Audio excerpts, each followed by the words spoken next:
नमस्कार, आप सभी का बहुत बहुत स्वागत है। हमारे साथ हैं सेवानिवृत्त आईएएस अधिकारी और जाने माने लेखक विश्वास पाटिल सर। सर बहुत बहुत स्वागत है आपका। नमस्कार सर, सबसे पहले तो ये बताइए कि आप प्रशासनिक सेवा के अधिकारी हैं, तो लेखन का ये जो आपका कर्म चल रहा है वो इसकी शुरुआत कैसे हुई? मैं शुरू से ही लेखक था, बाद में मैं आईएएस में गया, लेकिन I born as a writer ऐसे कहा जाए तो उसमें कोई गलती नहीं होगी। जब मैं 10वीं कक्षा में था तब मैंने कानून नाम की एक शॉर्ट स्टोरी लिखी थी जिसको अवार्ड भी मिली थी। जब मैं सेकंड ईयर बीए में था तब मैंने एक स्त्री चरित्र केंद्रित ऐसी एक नॉवल लिखी थी जो एसवाईएम सेकंड ईयर में ही पब्लिश हुई थी। तो रोजी रोटी के लिए मैं प्रशासनिक सर्विस में गया, लेकिन आई वॉज अ राइटर उसके पहले और बाद में भी।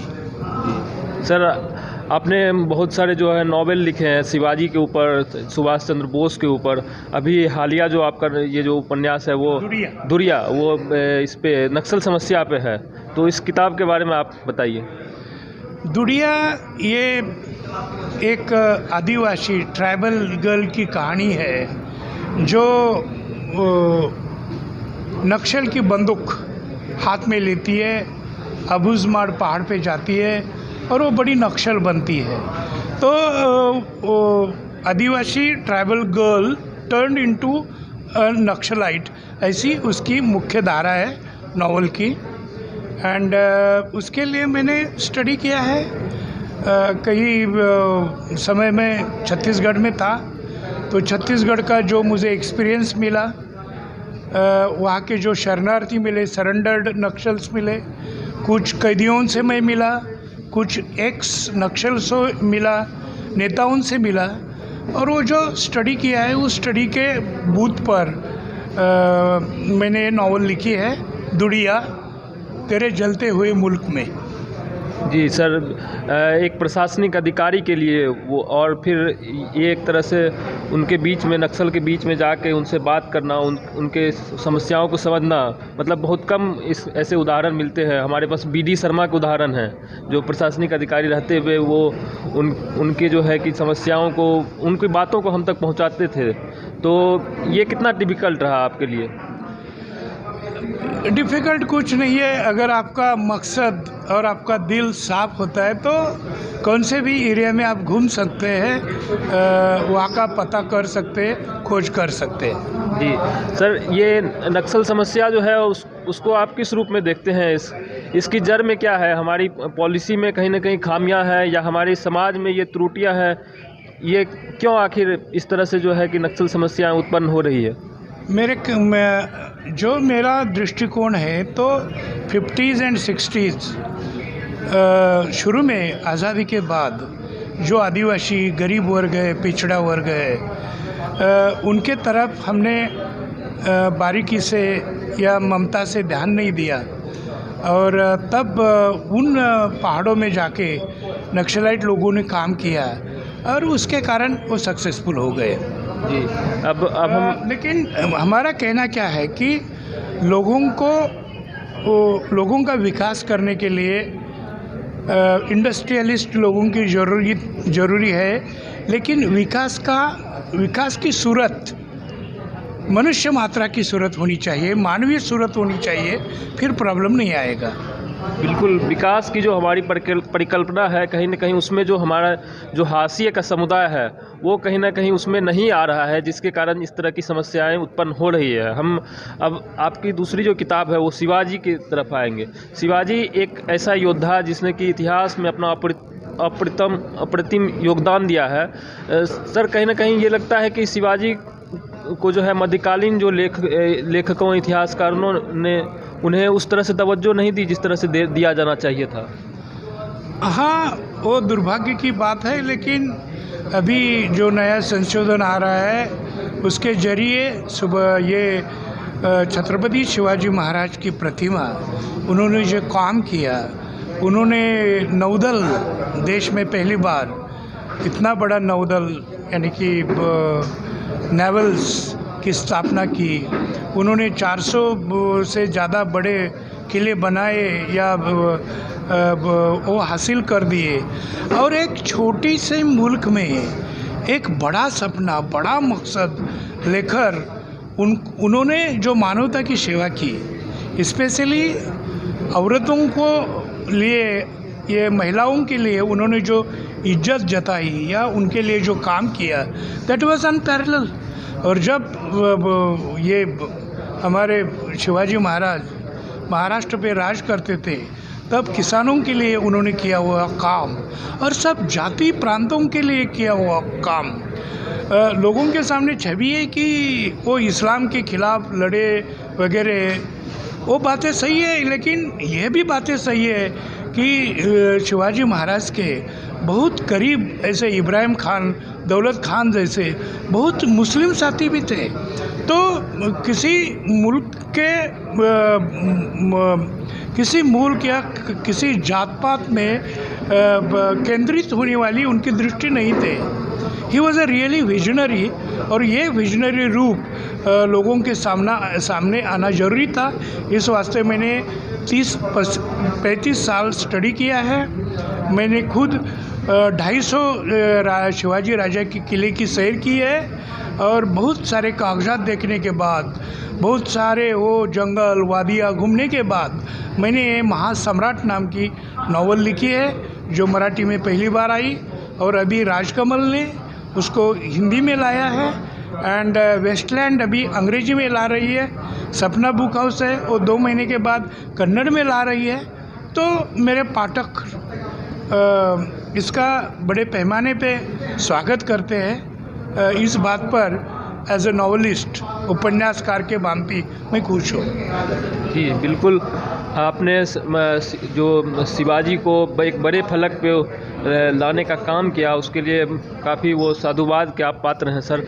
एक ये सवाल उठता है, मेरे जहन में आता है कि मध्यकालीन इतिहास में ही हमारे एक और नायक हैं महाराणा प्रताप। तो महाराणा प्रताप भी एक समय में जो उनका संघर्ष रहा है वो काफ़ी शिवाजी से मिलता जुलता रहा है।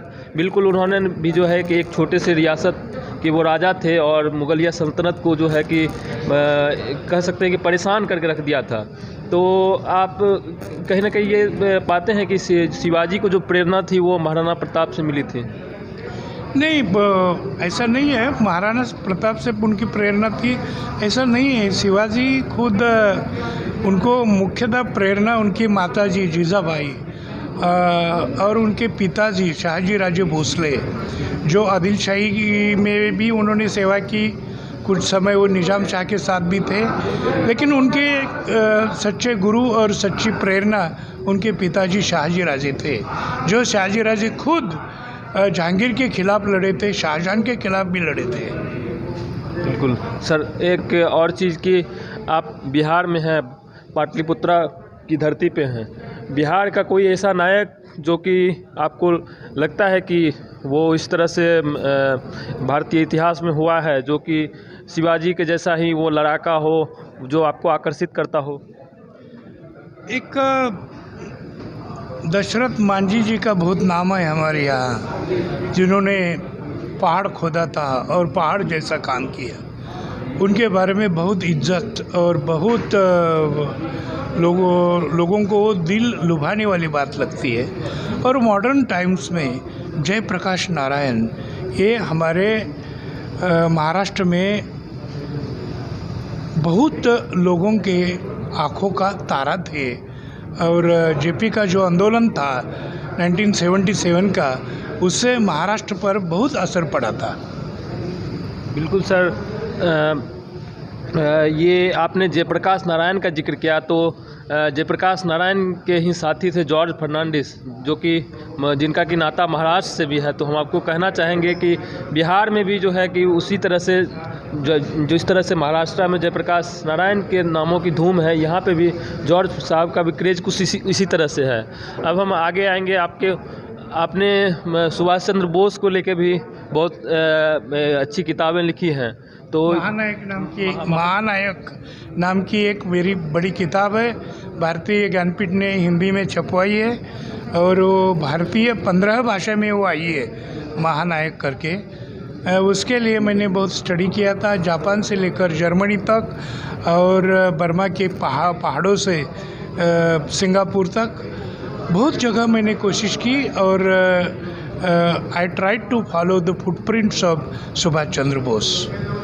सर, एक चीज़ अभी के दौर में ये काफ़ी सुनने को आता है और विवादों में भी रहता है कि जयप्रकाश ये सुभाष चंद्र बोस और पंडित जवाहरलाल नेहरू के संबंध, उनके बीच क्या संबंध थे? नहीं, वो दोनों दोस्त थे।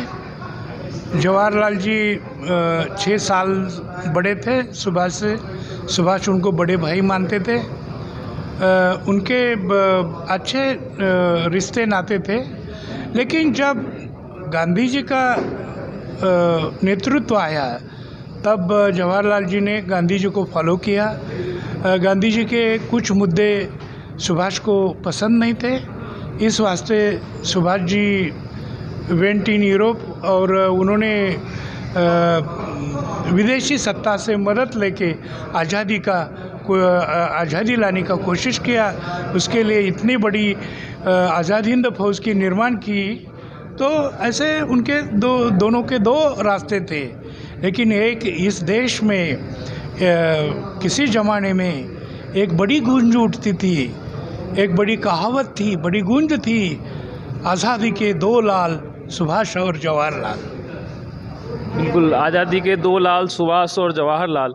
हम अब अपने इंटरव्यू के आखिरी चरण में आ गए हैं।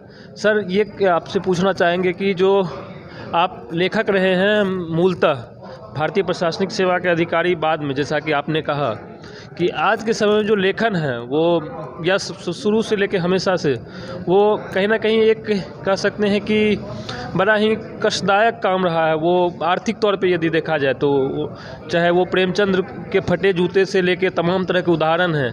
तो आज के युवा जो इस दौर में, आज के दौर में जो पोस्ट ग्लोबलाइजेशन का दौर है, उसमें लेखक बनना चाहते हैं और वो किस तरह से अपने आप को, मतलब उनके लिए आपका क्या संदेश होगा? ज़्यादा स्टडी करना चाहिए। जो पुरखों ने लिखा है उसका अध्ययन करना चाहिए, अभ्यास करना चाहिए और ज़्यादा समय देना चाहिए। तो नए युवा भी सक्सेसफुल राइटर और पोएट बन सकते हैं। पुराने ज़माने में ये दूरदर्शन पे या विभिन्न चैनलों पर स्टोरियाँ नहीं आती थी। आजकल राइटर बहुत कमा सकते हैं। Writing can be a profession. गए ज़माने में पत्रकार बनना या राइटर बनना, जब लोग बनते थे पत्रकार और राइटर, और जब शादी का समय आता था, लड़की देखने के लिए जाते थे, तब वो ससुराल वाले बोलते थे हाँ बच्चा पत्रकार है, राइटर है, लेकिन हमारे लड़की के पेट का क्या, वो कैसे खाएगी, वो कैसे जिएगी। वो दिन अभी नहीं रहे हैं। तो राइटरों को भी अच्छे पैसे मिलते हैं, अच्छा दाम मिलता है। खाली आप लोगों ने अच्छा काम करना चाहिए। बिल्कुल, पत्रकारों के लिए ये संदेश है कि अच्छा काम, कंटेंट, यदि आपका कंटेंट रहेगा तो वो लोगों तक जाएगा, लोग उसे सराहेंगे और उसका जो है कि वो इनाम भी मिलेगा। तो इन्हीं बातों के साथ हम इस इंटरव्यू को यहीं ख़त्म करते हैं। बहुत बहुत धन्यवाद सर। धन्यवाद।